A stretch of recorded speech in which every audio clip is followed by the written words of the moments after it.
When I first started organizing an after-school program for third and fourth graders, the advice that my supervisors gave me to make it whatever you want left me struggling and frustrated. How would I know when I was getting it right? But writing weekly staff reports gave me a chance to reflect and develop clearer expectations for myself and for the activities I was planning.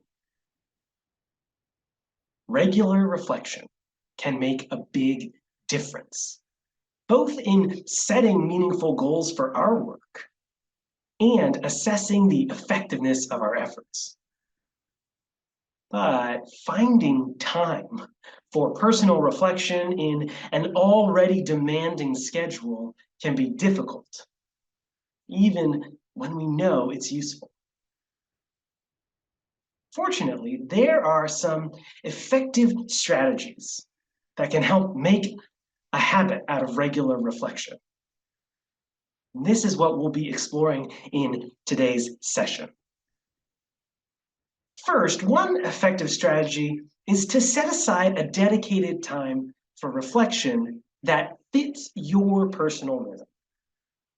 You can pick a time when you're already alert and when you don't feel too rushed. If you're a morning person, that means you might start each day by brainstorming one new way to incorporate silence into future lessons or to encourage respectful relationships in your group. Or if you prefer to look back over a week, then schedule a 20-minute session on Friday afternoons to jot down some impressions and mull them over. Input from varied sources can also help guide our review time, and one often overlooked source of feedback is children themselves. So maybe add moments of group reflection with children to your planned activities. Following a guided meditation, you might ask, how did these instructions help you participate in the meditation? Or when were the instructions confusing or distracting? These kinds of moments can provide feedback on your leadership style. Or maybe invite children to name how they feel when they are learning together.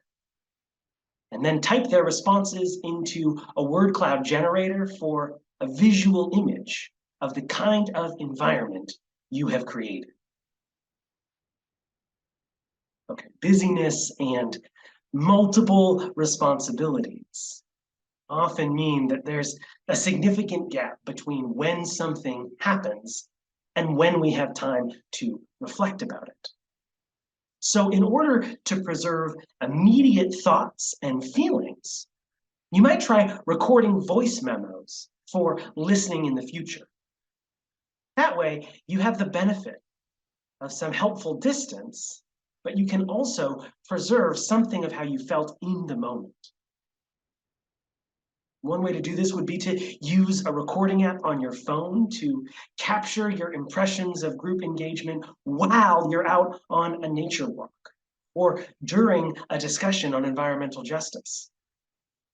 Then you can listen afterwards for implicit biases or unconscious expectations that these recordings can reveal for you.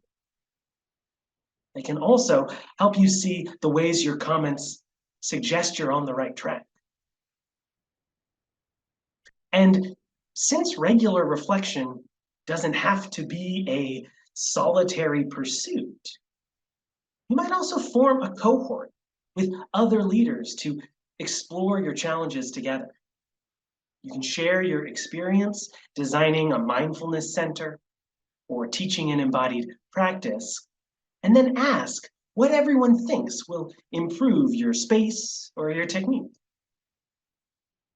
And with varying schedules, you can decide whether meeting in real time works best or whether it would be better to set up an online message board where everyone can post pictures and questions and comments. Final strategy, though, is to coordinate all your reflective practice by collecting everything in one convenient spot. Use a single journal book or online folder or organization app. And then when you're ready to reflect, you don't have to spend time hunting for your feedback.